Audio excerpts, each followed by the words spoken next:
Gravando. Gravando? Vamos lá então? Então vamos lá.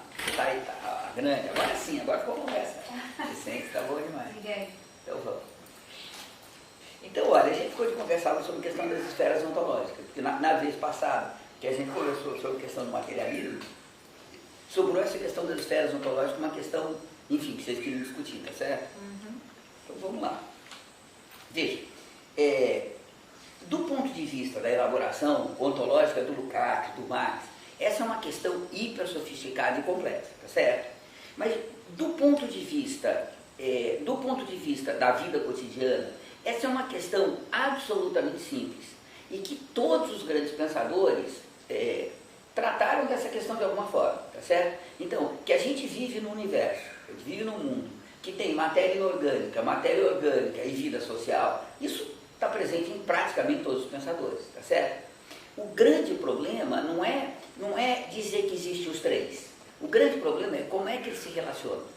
Sim. Tá certo? Qual vem do qual, se é que vem do qual, tá certo? Porque vai que Deus criou todos, tá certo? Vai que você tem uma criação, vai que sempre foi Aristóteles, já que sempre foi assim, é uma questão eterna. Então não tem cabimento perguntar qual veio do quê, porque sempre existiu, tá certo? Então, essa constatação de que você tem, né, o inorgânico, o orgânico e o social é uma coisa muito generalizada na filosofia. E também é uma coisa bastante generalizada, mas não tão comum, né, mas bastante generalizada, aquele que se estabelece uma hierarquia, que vai dizer o inorgânico é mais simples do que o orgânico, portanto é inferior, o ser social é o mais complexo de todos, portanto é superior, tá certo? Então você também tem vários pensadores, vários filósofos, que vão estabelecer uma hierarquia entre eles. Às vezes uma hierarquia de qual é, tipo Tomás de Agostinho, qual é a criatura preferida de Deus? Bom, o ser humano, que foi feito a sua imagem, semelhança, tá certo? Então, às vezes tem uma questão de valor também envolvida. Mas muitas vezes é uma questão de mera simplicidade, né? O inorgânico é o mais simples, o orgânico é o menos simples e o ser social é o mais complexo, tá certo? Então, isso na história da filosofia é algo muito presente. Eu não me recordo, vai que tem, mas eu não me recordo de nenhum pensador que vai negar a existência dos três níveis, tá certo? Eu não me recordo de nenhum, vai dizer, tudo na verdade é um nível só. Eu não consigo pensar nenhum, tá certo? Vai, é provável, vai que tem, tá certo? Mas eu não consigo me lembrar de nenhum deles. Veja, como que ao longo da história da filosofia isso vai sendo pensado? Se a gente pegar o mundo grego, então eu estou pensando aqui, Platão e Aristóteles, tá certo? Anaximenes, Anaxágoras, Heráclito. O que eles estão pensando é assim, ó, esse mundo no qual a gente vive, ele é eterno. Ele tem as estrelas, lembra Aristóteles, você tem as estrelas fixas, você tem uma hierarquia cosmológica que é eterna, tá certo? Então, isto dentro do qual a gente vive é eterno. Mesmo quando Heráclito vai dizer que tudo se transforma dentro de um limite, assim, ó, a pedra vira fogo, o fogo vira ar, o ar vira água, a água vira pedra, a pedra vira fogo, vira ar. Então, na verdade, é sempre o mesmo ciclo, tá certo? Então, na verdade, é algo que permanece, você se transforma, mas sempre não, tá certo? Então, sempre que você pensou assim, o problema da gênese, da origem, não era problema. É assim porque é assim, vai ser sempre assim, então não tem cabimento perguntar quando começou, de onde veio, qual é o primeiro, qual é o segundo, qual é o terceiro. Não tinha cabimento pensar isso, tá certo?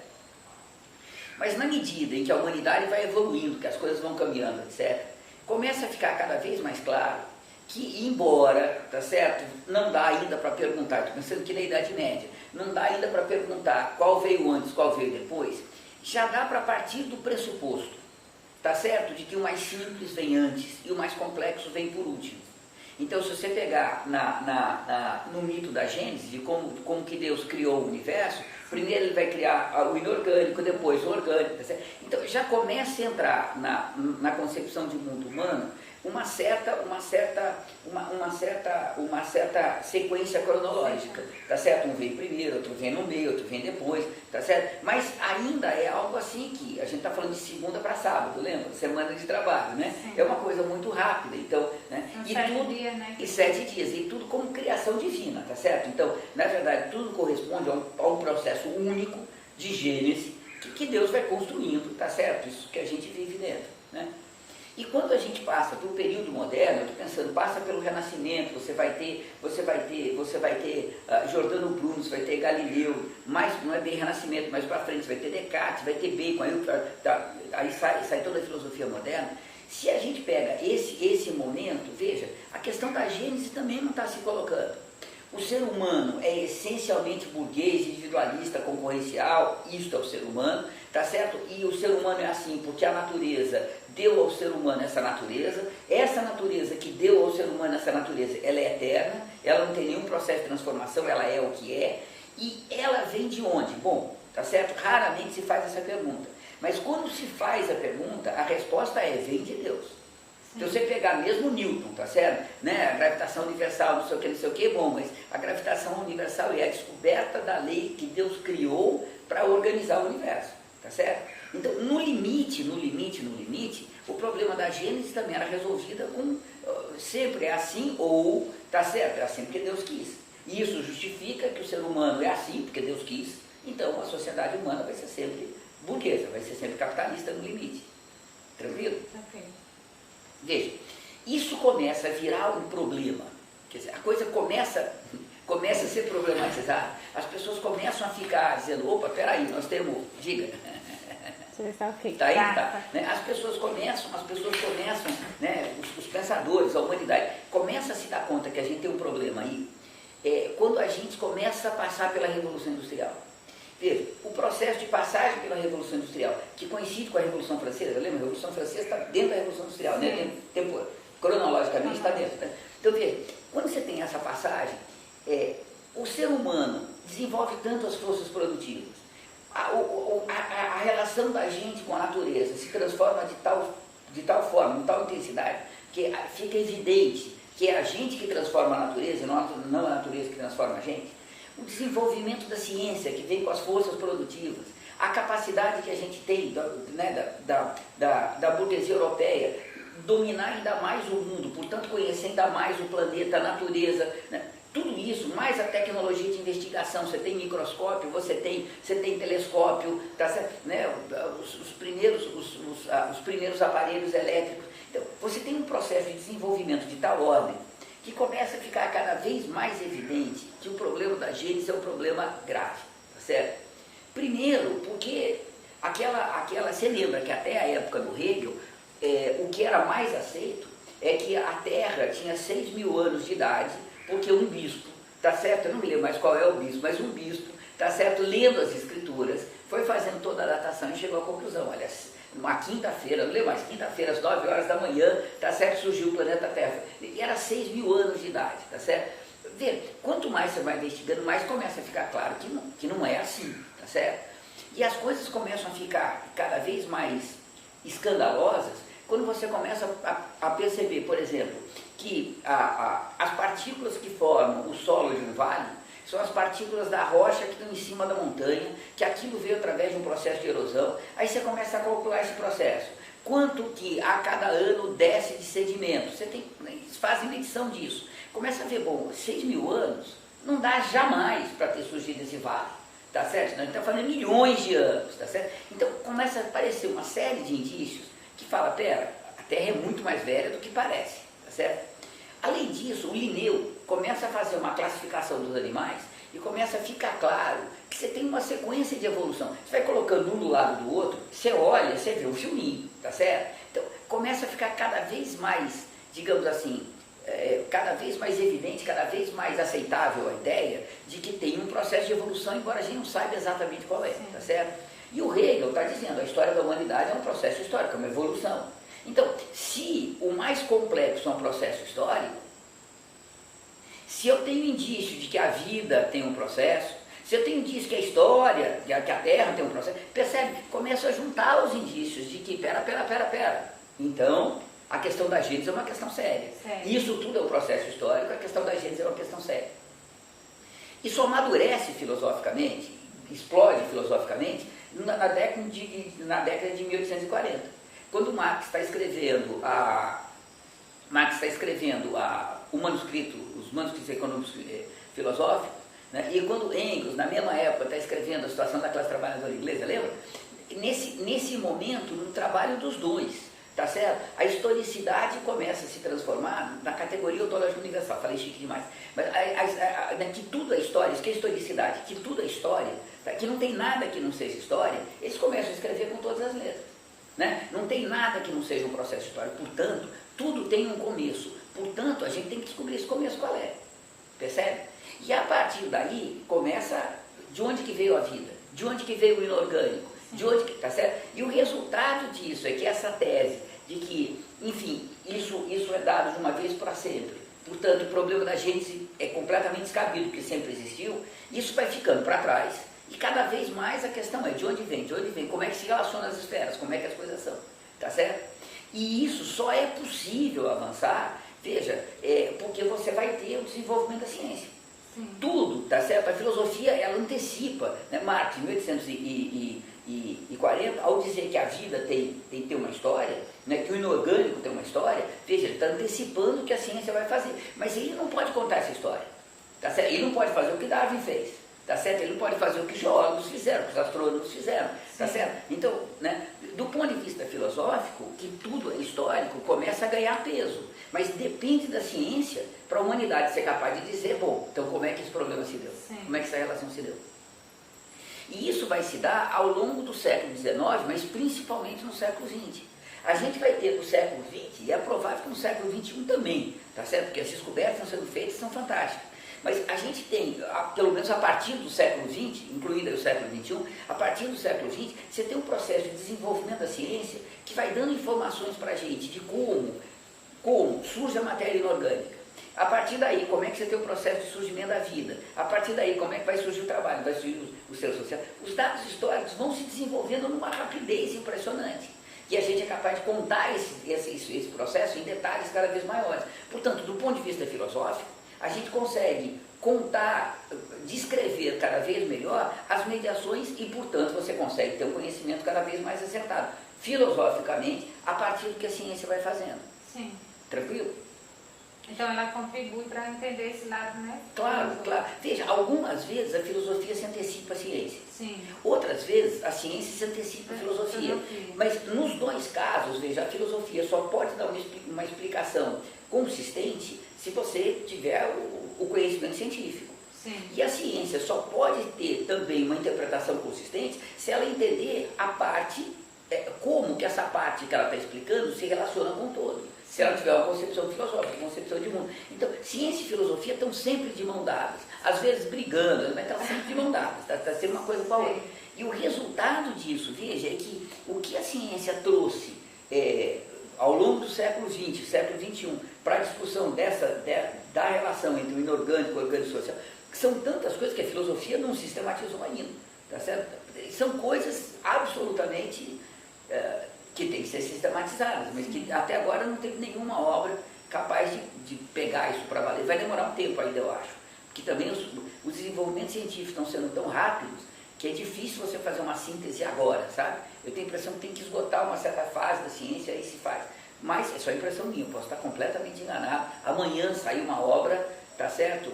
Revogando tudo isso que eu estou dizendo. Tá certo? Dava para fazer e o cara fez, tá certo? Então veja, como é que essa ideia das esferas ontológicas aparece? Porque você tem o inorgânico, a vida e o ser social, isso é velho, certo?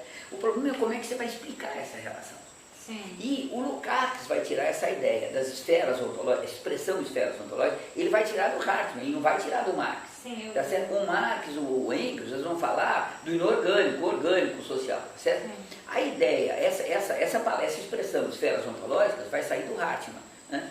E ele vai tirar do Hartmann algo que na verdade vem do Hegel, mas ele encontra no Hartmann uma forma de expressão melhor, que é complexo de complexos.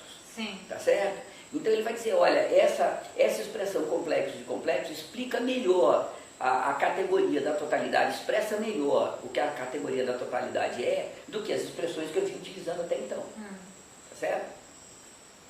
Então o que ele vai dizer? Ele vai dizer o seguinte, ó, e aí não tem grandes novidades, tá certo? A novidade vai vir em seguida, mas aí não tem grandes novidades. Ele vai dizer, veja, se a gente olhar o desenvolvimento do universo, a gente vai ver que nessa longa história de bilhões de anos, a gente tem, primeiro, o desenvolvimento da matéria inorgânica, A partir do desenvolvimento da matéria inorgânica surge a vida. A partir do desenvolvimento da vida, a gente tem o surgimento do ser social. Então ele vai falar, a gente tem o ser inorgânico, que é a única esfera que pode existir independentemente das outras, que não depende das outras para existir. Você tem a esfera da vida, a esfera orgânica, que depende do inorgânico para existir. Se você não tiver matéria inorgânica, você não tem vida, tá certo? E depois você tem o ser social, que depende das outras duas esferas. Então veja, você tem uma relação de dependência entre as esferas. Sim. Tá certo? Sem a vida, sem o inorgânico você não tem a vida, sem a natureza você não tem o ser social. Mas por outro lado, você tem uma relação em que na relação entre eles, veja, o ser social transforma a natureza naquilo que o ser social precisa. Então na relação o momento predominante é o ser social.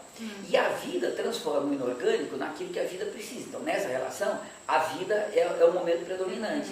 Então veja, você tem uma relação que é dupla. As esferas superiores dependem das inferiores. Mas elas também são um momento predominante em relação às inferiores. Sim. Tranquilo? Então, a partir dessa mera constatação, não tem nenhuma descoberta, é mera constatação, ele começa a elaborar isso que eu vou dizer para você agora.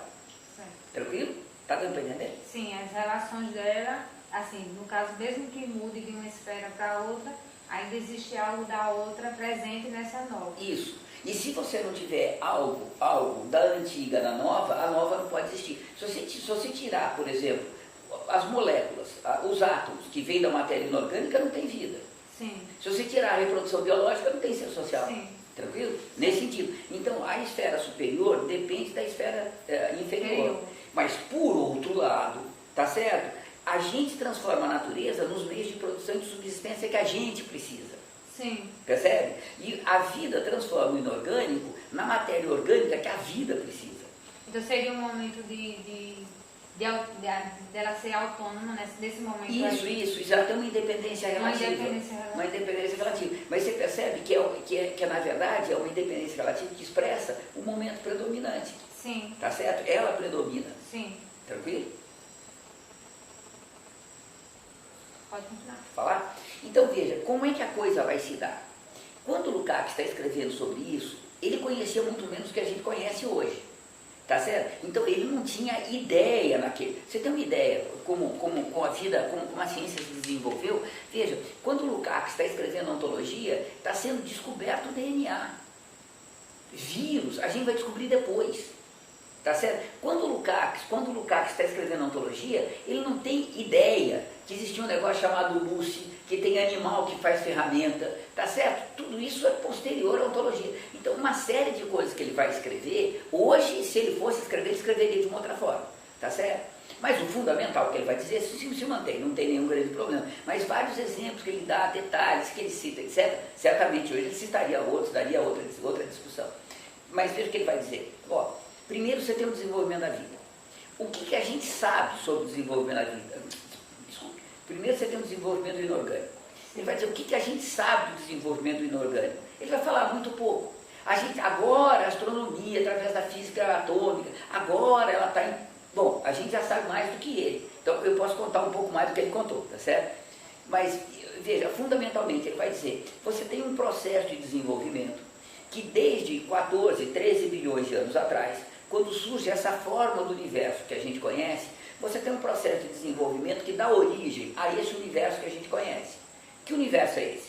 É o universo que você tem matéria e energia de uma forma separada, luz e matéria de forma separada. A matéria, ela se organiza na forma de todos daqueles elementos químicos da tabela periódica. Você tem as interações elétricas e as interações gravitacionais. Tá? Isso é toda a matéria inorgânica. E ele vai falar, veja, ele não tinha ideia de energia escura, ele não tinha ideia de matéria escura, ele não tinha ideia de buraco negro, ele não tinha ideia de onda gravitacional, tá certo? Nada disso estava presente naquele momento, neutrino, nada disso, tá certo? Ele não tinha ideia que existia isso, tá certo? Isso era uma coisa, né? Então veja, ele vai dizer, nesse processo, como é que a gente, o que vai acontecer? Ele vai falar, a gente conhece muito pouco disso, mas o que a gente sabe é que quando chega nesse momento que a gente vive hoje, o universo é isso. Tem a matéria, tem a energia e tem todos os complexos, tem todos os elementos da tabela periódica. Tá certo? E aí ele vai dizer, veja, deste processo de desenvolvimento, começa a se manifestar já muito cedo nesse processo de desenvolvimento uma relação que vai ser absolutamente fundamental, que é o todo é mais do que a soma das partes. Sim. Tá? Ele vai dizer, veja, você tem a totalidade é formada pelo todo, mais as partes. Sim. E as inter-relações entre as partes. Sim. Então você tem na totalidade mais do que as partes. Por causa disso, você tem na totalidade uma qualidade que você não tem nas partes necessariamente. Sim. Tranquilo? E o exemplo que o Lukács vai dar, que é aquele famoso tal, é da molécula de água. O hidrogênio tem uma qualidade como gás, o hidrogênio como gás, se mistura os dois daquela forma, dá uma água que tem outras propriedades. Então a totalidade formada por um oxigênio e dois hidrogênios tem uma qualidade que os singulares não têm, que as partes não têm. Tranquilo isso? Ele vai falar, veja, você tem um processo de desenvolvimento, então, que você vai ter os fenômenos químicos e os fenômenos físicos se tornando cada vez mais complexos. Quando você só tem hidrogênio, né, quando você só tem elétrons e prótons, você pode ter um único processo, transformar isso em hidrogênio. Quando você tem hidrogênio, tá certo? E você tem as primeiras estrelas, você pode transformar isso em hidrogênio, em hélio. Quando vai desenvolvendo a tabela periódica, você pode ter a relação do oxigênio com o ferro, você pode surgir o ácido, surgir o básico. Veja, os processos químicos, os processos físicos vão se tornando cada vez mais complexos. Mas ainda são processos químicos e processos físicos, mas vão se tornando cada vez mais complexos. Tranquilo? E ele vai falar, o que vai caracterizar esses processos químicos e físicos é que eles têm uma propriedade, que é uma propriedade absolutamente fundamental, que é a seguinte propriedade: toda vez que acontece um processo químico e físico, surge algo diferente do que existia antes. Então você tem um hidrogênio, você tem um elétron, um próton, você junta, você tem um hidrogênio. Você tem um processo de fusão, dois hidrogênios, vão fazer um elétron, um hélio, percebe? Então você sempre tem algo diferente do ponto de partida. Todo processo químico e todo processo físico, ele produz um outro, ele não produz o mesmo. Ele produz algo diferente do que era a etapa anterior. Sim. Tá certo? E o resultado disso, veja, que você tem, através dessa produção do outro, de algo diferente, você tem a produção, você tem o processo de desenvolvimento de todo o universo. Tranquilo? Então, na esfera inorgânica, a gente já tem duas determinações ontológicas, duas categorias, tá certo? Duas qualidades ontológicas absolutamente fundamentais. Sempre a produção do outro, tá certo? Sim. A geração de outro, melhor dizendo, e você tem a totalidade a mais do que a soma das partes. Sim. Tá certo? Aí ele vai dizer, veja, tanto quanto a gente sabe, a vida surgiu no planeta Terra. Claro que, óbvio que, muitíssimo provável que tenha vida em outros planetas, mas a gente não conhece ainda. Então veja, o que a gente sabe do surgimento da vida no planeta Terra? De novo, o que o Lukács sabia era muito inferior ao que a gente sabe, tá certo? Na época que o Lukács estava escrevendo ontologia, o que se sabia era assim, que você consegue produzir as primeiras moléculas orgânicas em laboratório a partir de moléculas inorgânicas. Então era uma experiência que foi, enfim, repetida infinitas vezes, a gente faz até em colégio às vezes. Você pega você pega um recipiente de vidro que tem dois polos elétricos dentro dele que sai faísca, tipo, né? Aí você coloca uma mistura de compostos minerais. Então você coloca, eu não lembro mais, coloca carbono, tu coloca hidróxido, tem uma mistura que você coloca. Aí você aquece a 36 graus, tá certo? Algo assim próximo a 30 graus, e aí você deixa de um dia para o outro dando faísca lá. Tá certo? Quando você volta no dia seguinte, você tem um depósitozinho. Você pega esse depósitozinho, é aminoácido. Aminoácido era, naquela época, o que eles achavam que era a molécula mais simples. Do aminoácido surgiu a vida.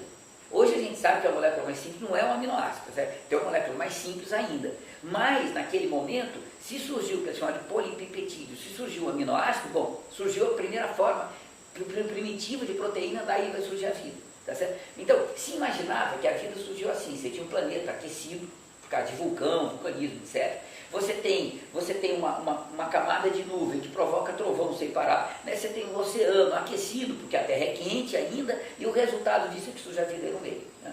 Hoje a gente sabe que não foi assim que aconteceu. Né? Na verdade, você tem um processo de surgimento da vida que é muito mais frequente, muito mais comum, muito mais fácil do que a gente imaginava. E o resultado disso é que você tem um processo de surgimento da vida que é muito frequente, tá certo? E que acontece nos dias de hoje, não é uma coisa que só aconteceu lá no passado. Sim. Mas eu não tinha a menor ideia desse naquele momento, tá certo? Mas o que o Lukács está dizendo é verdade, que com o surgimento da vida, você tem um aparecimento de uma propriedade da matéria, de uma qualidade ontológica, de uma determinação ontológica nova. Agora, em vez de você ter os processos darem origem a algo diferente, ao outro, agora eles começam a dar origem ao mesmo. Então a planta dá a planta, que dá a planta, que dá a planta, que dá a planta, o animal dá o animal, que dá o animal, que dá o animal, tá certo? Da goiabeira, que dá a goiaba, que dá a goiabeira, da goiaba, tá certo? Então você passa a ter, a partir de agora, um processo que, se você decompor ele, decompor, vai ser um processo químico e físico. Você tem reação química, você tem processo físico, transfere energia, tá certo? Mas a totalidade desse processo tem uma qualidade que os seus componentes não têm, que é a reprodução biológica. O que caracteriza a reprodução biológica é que ela vai produzir o mesmo. Sim. Tá certo? Veja, de novo, e o resultado disso, então, é que a vida vai se esparramar pelo planeta Terra. Mas quando ele está dizendo reproduzir o mesmo, tem que tomar um certo cuidado.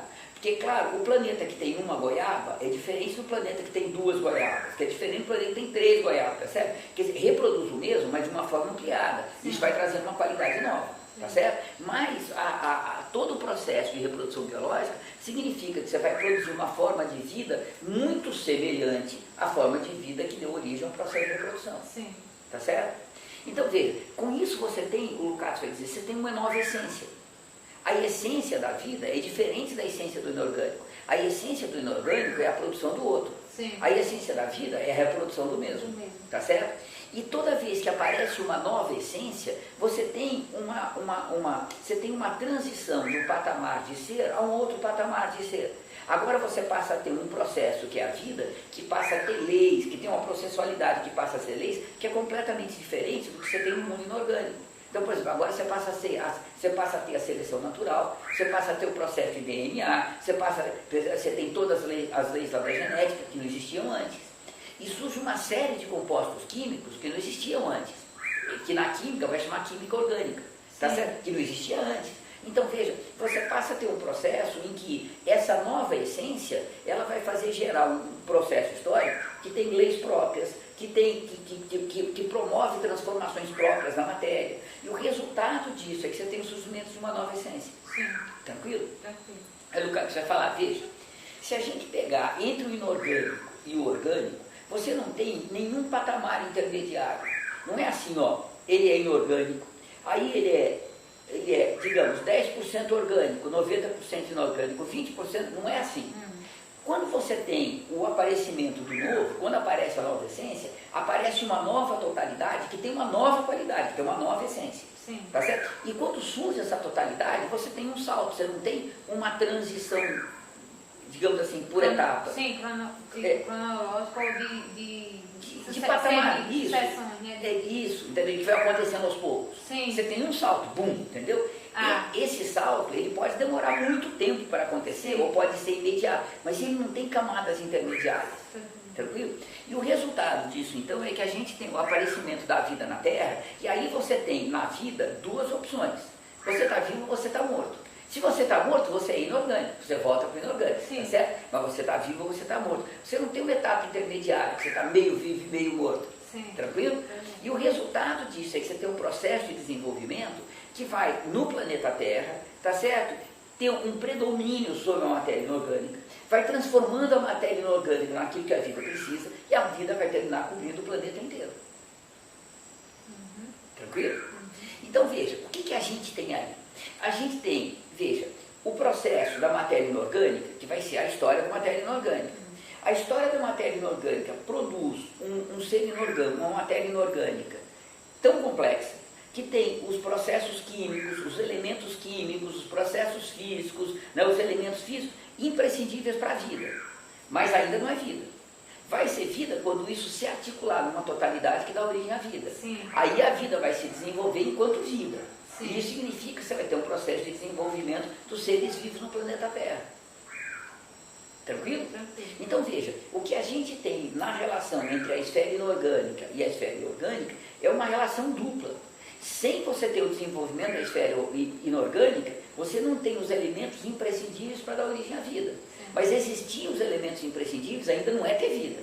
A vida só acontece quando você tem esse salto. E isto aqui se organiza numa totalidade que tem uma propriedade ontológica nova, a vida, a reprodução biológica. Sim. Tá certo? A partir do momento que surge a reprodução biológica, cada vez mais os animais, as plantas vão se desenvolver para depender cada vez menos da matéria inorgânica e impor cada vez mais a matéria inorgânica aquilo que ele necessita, tá certo? E esse processo vai se desenvolver desde dos unicelulares até os animais mais complexos.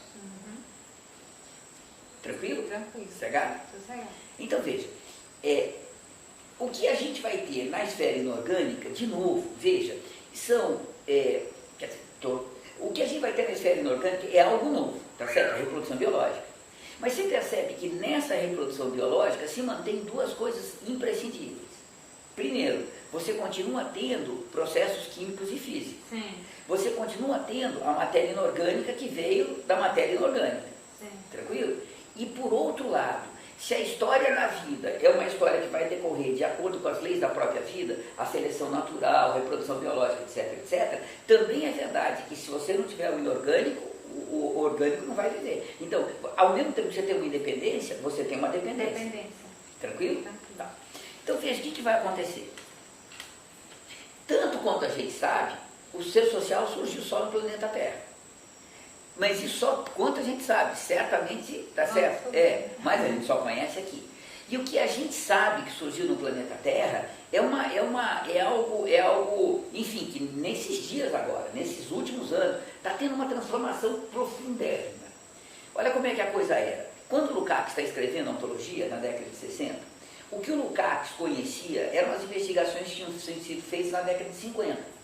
E o grande cara da década de 50 é um cara chamado Gordon Childe, que é um baita antropólogo, tá certo? Ele escreveu livros fantásticos, que já tem 40, 50 anos, mas são livros ainda imprescindíveis. São muito interessantes os livros dele. Tem aquele Evolução Cultural. Ah, Evolução Cultural, é legal para Dedéu. Veja, a tese central do Gordon Childe é absolutamente sustentável, pelo trabalho, tá certo? Mas o que se conhecia naquele momento era assim, ó, os animais não fazem ferramenta. Quando biologicamente surge o Homo sapiens sapiens, surge o primeiro animal que faz ferramenta. E surge, com o surgimento do Homo sapiens sapiens, surge o trabalho, por causa disso a gente faz ferramenta. Veja, isso significa que a origem do trabalho tem a sua origem numa transformação biológica. Surgiu o Homo sapiens. A partir daí surgiu o trabalho. A partir daí surgiu a ferramenta. Era isso que eles eram capazes de dizer. Veja, a descoberta de que chimpanzé faz ferramenta, na ontologia o Lukács não demonstra que ele tinha conhecimento disso. Essa descoberta vai ser feita ao longo da década de 60. Tá certo? Então, tanto quanto eu saiba, o Lukács não sabia que chimpanzé fazia ferramenta. Tá certo? Vai que eu estou enganado, que tem um texto dele, uma entrevista, tá certo? Mas tanto quanto eu saiba, para ele, surgiu o Homo sapiens, surgiu o trabalho, surgiu a ferramenta. Que era a tese que o Gordon Childe defende. Bom, na década de 60 se descobre que muitos animais fazem ferramenta, portanto, não é só o ser humano que faz ferramenta. E quando a gente está chegando no final da década, no final do século XX, começa a ficar cada vez mais evidente, porque o processo de datação vai melhorando, as descobertas teológicas vão melhorando, começa a ficar cada vez mais evidente que você tem primatas que não são Homo sapiens, são Homo habilis, Homo erectus, que já fazem ferramenta, e aí tem que ter trabalho.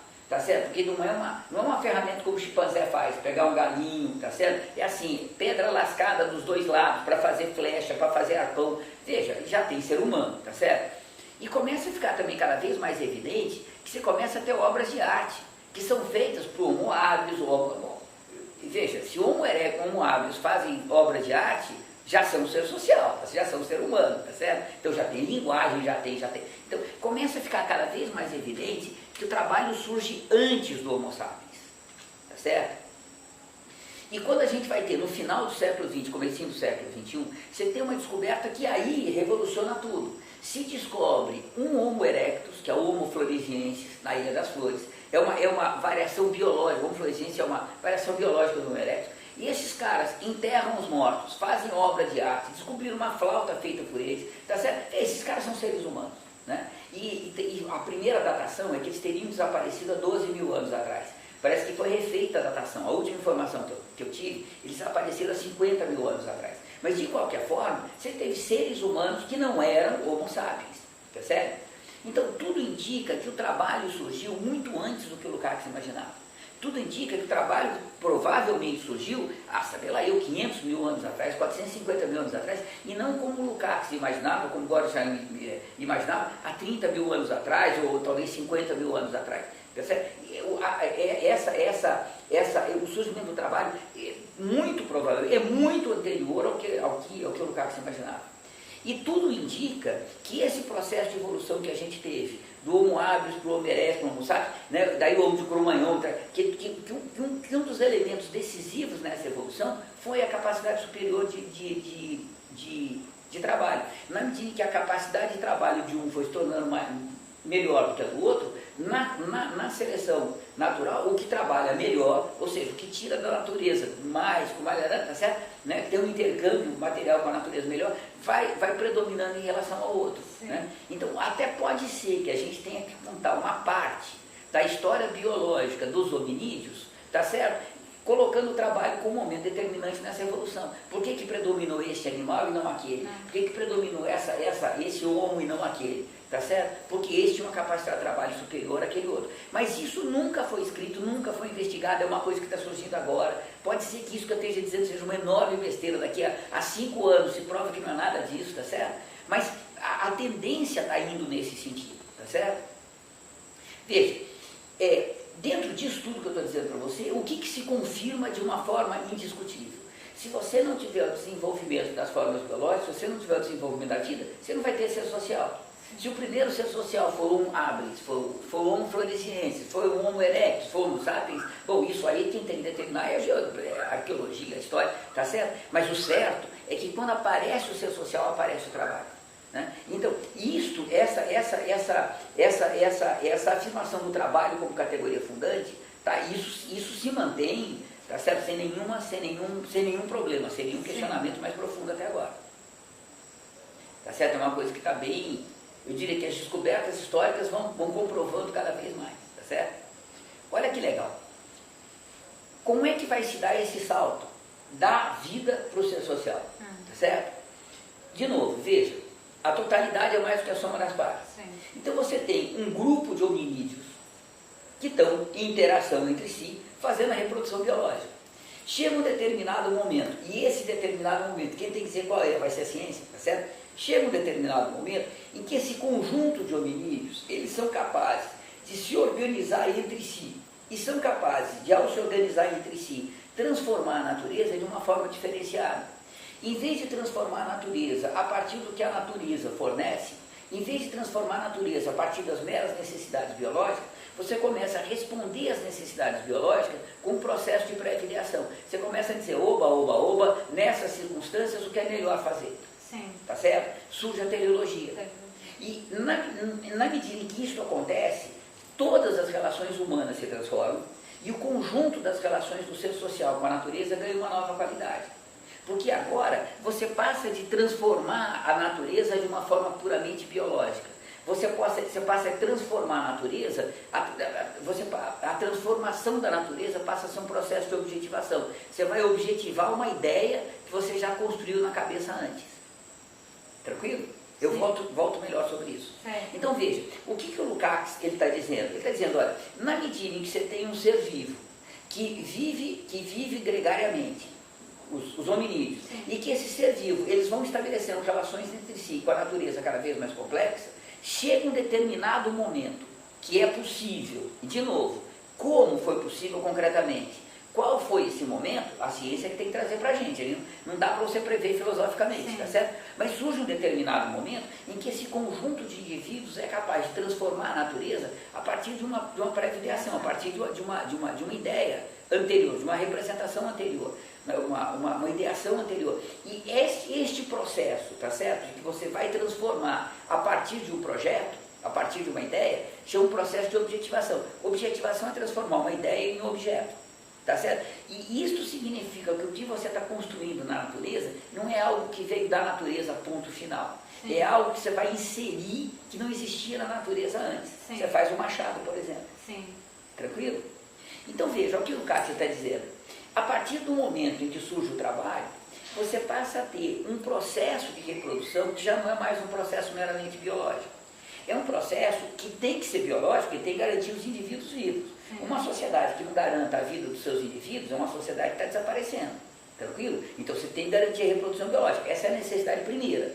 Mas é um processo que, ao garantir a reprodução biológica, ele vai inevitavelmente produzir o novo incessantemente. Sim. Então veja, enquanto que o inorgânico sempre produz o outro, Sim. enquanto que o biológico sempre produz o mesmo, o ser social vai produzir sempre o novo.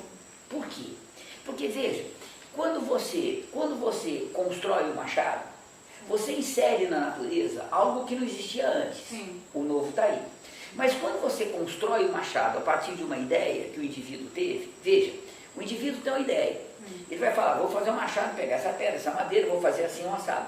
Quando ele vai fazer o machado, ele vai conferir se aquilo que ele pensa da pedra e da madeira é verdadeiro ou não. Sim. E ele vai conferir se aquela qualidade que ele acha que tem, que possibilita ele fazer um machado, se ele tem mesmo ou não. Sim. Então ele vai conhecer melhor a natureza, vai conhecer melhor a ele.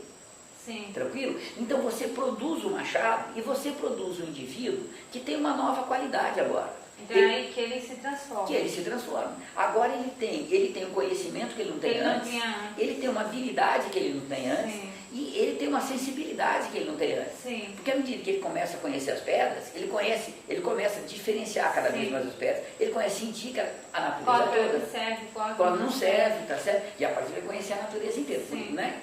Então, o resultado disso é que você passa a ter um processo em que, mesmo que os seres humanos não tenham conhecimento disso, ao transformar a natureza, eles produzem um novo no mundo objetivo. Sim. E produzem um novo na subjetividade que está surgindo. Sim. Tranquilo? Isso é também, assim, no caso, se há aquele conhecimento que, no caso, é a história que vem no livro, daquele guerreiro que ele pegou conhecimento, então tudo que ele conheceu ficou guardado nele. Como Isso. você diz assim, se ele morrer, então Vai com ele, vai com claro, ele. claro. Então aquilo fica no lado subjetivo dele, Claro. aquele conhecimento que ele adquiriu. Claro. E a partir daí, na medida em que ele vai conhecendo cada vez melhor a natureza, conhecendo cada vez melhor os outros indivíduos, cada vez melhor ele próprio, você percebe que vai surgindo algo que na natureza não existia. Sim. Começa a surgir uma individualidade, uma personalidade que é capaz de fazer escolhas, que é capaz de optar por valores, Sim. que tem opinião, que tem vontade. Então você passa a ter uma singularidade que não é mais a singularidade biológica. Você passa a ter uma singularidade que é uma singularidade social, é uma personalidade, é um indivíduo. Um indivíduo. Tá certo? E este indivíduo ele só pode viver porque você tem uma sociedade que está se transformando cada vez mais. Então, enquanto você tem, veja, na relação das plantas, na relação dos animais, você tem um gênero biológico. Mas é um gênero biológico, é só um gênero biológico. Sim. Agora, do ser humano, você tem um gênero biológico, o Homo sapiens tem um gênero biológico. Mas a gente é um gênero social, você tem um conjunto de relações sociais que articulam todos os indivíduos numa mesma história, e os indivíduos agora só podem se desenvolver como partes dessa história. E essa história, como ela está se desenvolvendo, ela abre possibilidades novas para os indivíduos se desenvolverem. Sim. Então você passa a ter uma história que é formada pela história da sociedade e a história dos indivíduos, tudo articulado. Sim. Mas você não tem nenhum indivíduo mais que não tem uma história própria, que a sua história se dissolve na história do gênero, e você não tem nenhum gênero mais, nenhum momento do gênero humano que ele cancele a história dos indivíduos. Sim. Então, você vai contar a história do Império Romano, você tem que falar de Júlio César. Quando você fala de Júlio César, você está fazendo biografia do Júlio César, você não está falando do Império Romano, você tem que mencionar o Império Romano. Mas quando você conta a história do Império Romano, você não conta a biografia do Júlio César.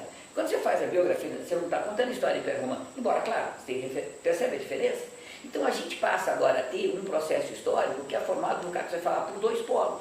Você tem um processo histórico único, mas que é composto de duas histórias que estão dentro delas. A história de como os indivíduos se desenvolvem e a história de como o gênero humano se desenvolve.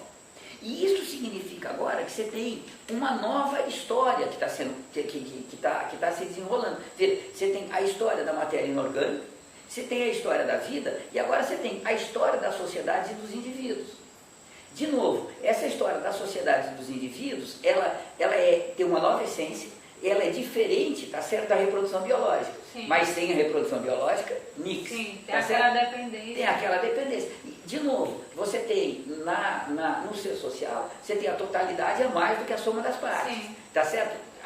Mas ainda assim você tem, né, o ser social é o momento predominante na relação com o orgânico e com o inorgânico, mas sem a natureza você não tem o ser social. Sim. Então, aquelas relações mais primitivas, aquelas determinações ontológicas, aquelas qualidades da matéria mais primitivas que você tinha lá na matéria inorgânica, ela vai se desenvolvendo.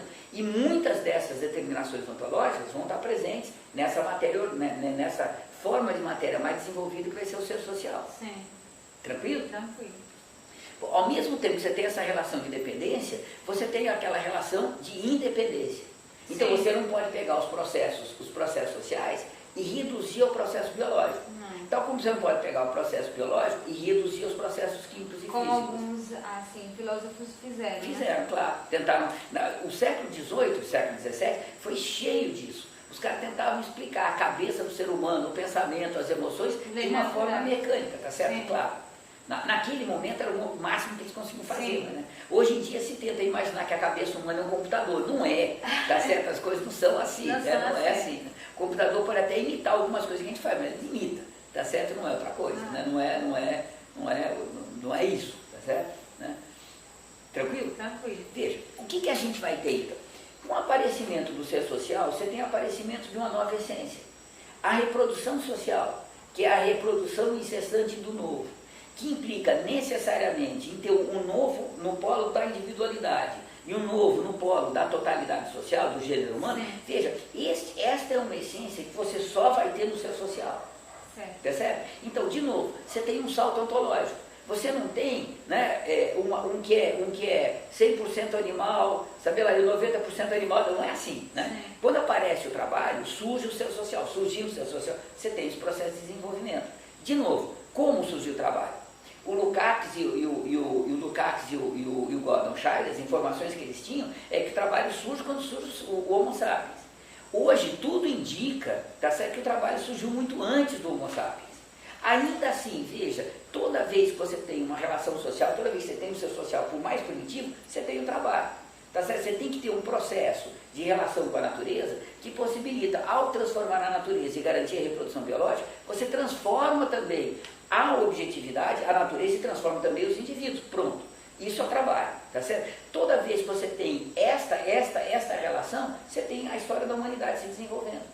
Então pode ser que daqui a alguns anos, quando a gente for estudar a pré-história, a gente comece assim, ó, o surgimento da humanidade surgiu, sabe lá, 500 mil anos atrás. A primeira forma da sociabilidade urbana era um Homo sapiens, ou era um Homo erectus, ou vai que era um Australopithecines, tá certo? Vai que era um Australopithecus, percebe? E aí a gente vai dizer, olha, a humanidade se desenvolveu, e ao desenvolver a humanidade, você teve um desenvolvimento biológico, porque é melhor capacidade de trabalho, etc, etc. Pode ser que ele tenha que contar a história da pré-história inteiramente diferente.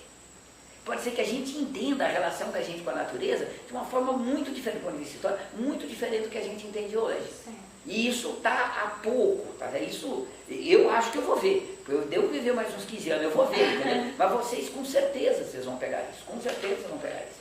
Né? Que vai ser uma transformação profunda de como a gente entende a nossa história, o nosso desenvolvimento, o surgimento das classes sociais, porque tudo isso está relacionado com a pré-história. É o surgimento das classes sociais, os primeiros estados, tá certo? Tudo isso certamente vai ter uma transformação profunda. Sim. Então veja, quando o Lukács chega nessa, quando o Lukács começa a falar, quando o Lukács está falando sobre as esferas ontológicas, percebe que ele está ao mesmo tempo recuperando uma longa tradição filosófica. Tá certo? Ele está partindo de uma constatação imediata da vida cotidiana, direta da vida cotidiana, que vem desde antes dos gregos, tá certo? Sim. Que você tem o inorgânico, que você tem a vida, que você tem o ser humano. A questão é, como é que a gente vai entender a relação entre eles? Percebe? Até chegar em Hegel, o problema da relação, o problema da gênese era muito secundário quando aparece, praticamente não aparece. A partir do século XIX começa a ficar um problema, né? Que eu contei, né? Começa a virar um problema. Mas quando a gente chega no século XX, finalmente a gente começa a ter a solução disso. Agora a gente consegue entender. Porque agora a gente pode dizer, ó, o inorgânico deu origem à vida, mas a gente pode dizer contando o processo. Como é que surgiu, como é que se dá, a gente entende muito mais as mediações. Então, hoje a gente consegue demonstrar com com uma pertinência muito maior, com uma consistência muito maior, como é que se deu esse processo de passagem, as mediações todas que se deu. E o resultado disso, veja, é que fica cada vez mais claro que a vida nada mais é do que o resultado do desenvolvimento da própria matéria, que é uma forma superior de organização da matéria que antes era inorgânica. Sim. Veja, na medida em que a ciência vai se desenvolvendo e a gente começa a entender melhor como é que surgiram as primeiras sociedades humanas, como é que surgiu o trabalho, a gente começa a entender como é que dá o processo de transformação da vida no ser social. Como é que surge isto que são as relações sociais? Como é que surge a história humana? E quando surgem as relações sociais, surge a história humana, surge o ser humano, com o pensamento, com as emoções, tá certo? Com as vontades, com as frustrações, com as neuroses, com as loucuras, né? Com as relações sociais, né? E isso significa, veja, que você tem uma nova esfera ontológica que está surgindo. De novo, essa nova esfera ontológica nada mais é do que uma forma superior de organização da vida. Os animais, para se reproduzirem, foram fazendo a reprodução biológica. Chegou um determinado momento que, para garantir a reprodução biológica, surge o trabalho. E para garantir essa reprodução biológica, surgindo o trabalho, surgem todas as relações sociais.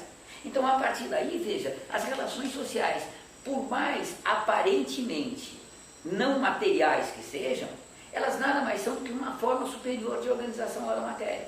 As emoções que a gente tem, os pensamentos que a gente tem e tudo mais, nada mais é do que o resultado do desenvolvimento de um ser biológico capaz de pensar e de uma vida social que obriga a gente a pensar. E o resultado disso é que você passa a ter, então, uma subjetividade humana cada vez mais desenvolvida.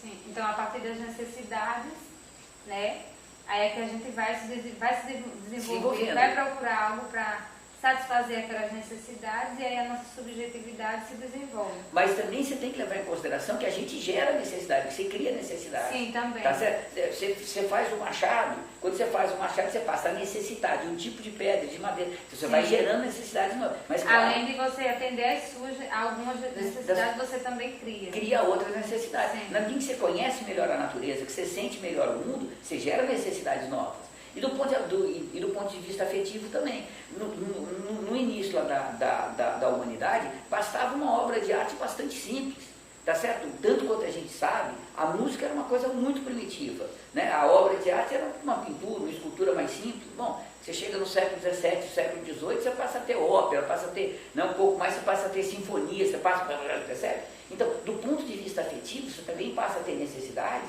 que requerem objetivações, que requerem ações humanas para atender essas necessidades. Sim. Aí você vai produzindo literatura, tá certo? Então, a própria subjetividade humana é uma forma superior de organização da matéria.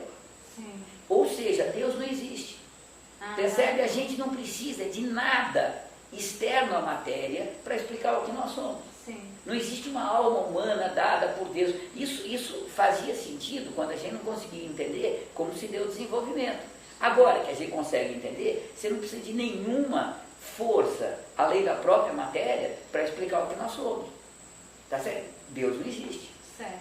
E aí você tem a prova definitiva que Deus não existe. Sim. Se Deus existisse, a história tinha que ser teleológica. Ao conhecer o presente, você seria capaz, tá certo, de conhecer todo o futuro e todo o passado. A história não é teleológica, tá certo? Você tem acaso para frente e acaso para trás. Sim. Então, você conhecer o presente, você só conhece o presente. Do presente, você consegue perceber tendências de desenvolvimento futuro, mas você não consegue entender exatamente qual é o futuro, porque não aconteceu ainda. Não tem como você tirar do presente o futuro, porque ele não aconteceu ainda.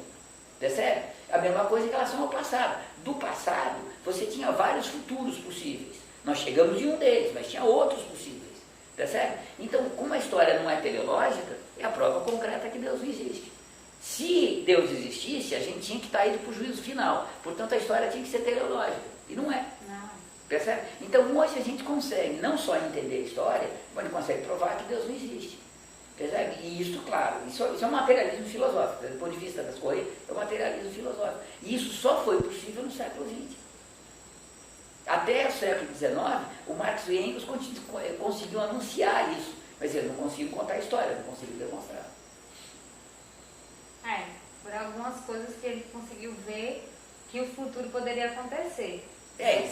Olha, né, tudo é um processo histórico, não sai do Mas outro. a causalidade ali também está apresenta que não é tudo que vai ficar daquela forma ali. Claro. Né? Não, e a ideia deles, lembra de que o ser humano era assim, você tem um desenvolvimento que era o gibão, o chimpanzé, o gorila, né, e aí, imagina, é claro que a história não é assim, Não entendeu? é assim. Mas o Lukács achava também que era, surgiu o Homo sapiens, surgiu o trabalho. Hoje a gente sabe que o trabalho, muito provavelmente, existiu centenas de milhares de anos antes de aparecer o primeiro Homo sapiens. Então é provável que você tenha outras formas de ser humano, provável não. É certo que a gente tem pelo menos uma outra forma de ser humano, o Homo floresiensis, que não era Homo sapiens, mas é provável que você tenha outras, né? Então, veja, hoje a gente consegue contar essa história em detalhe.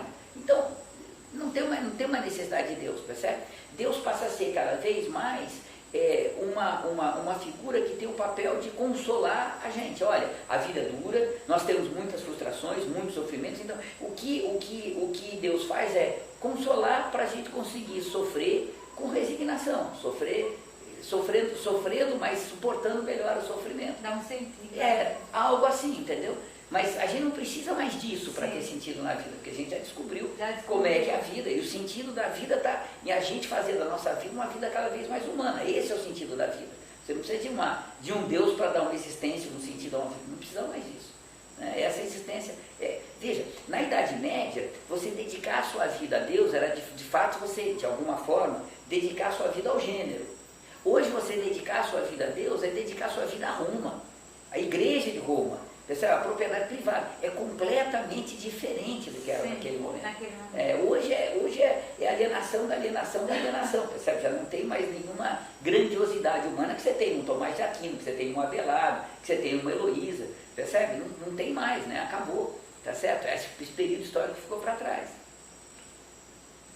Né? Legal, né? Então veja, toda essa questão das esferas ontológicas tem a ver com a concepção materialista da história, percebe? Sim. A concepção materialista é isso, olha, o inorgânico dá origem ao orgânico e dá origem ao seu social. Um não é redutível ao outro, mas a gênese é assim, ó. E cada vez que você passa de uma esfera a outra, você tem um salto ontológico, você tem um salto de qualidade, que o Hegel chamava de salto de qualidade. O Lukács vai chamar de salto ontológico. Melhorou? Melhorou. Oh, massa. E qual que vai ser a próxima? Qual que vai ser o nosso próximo tema? Bom.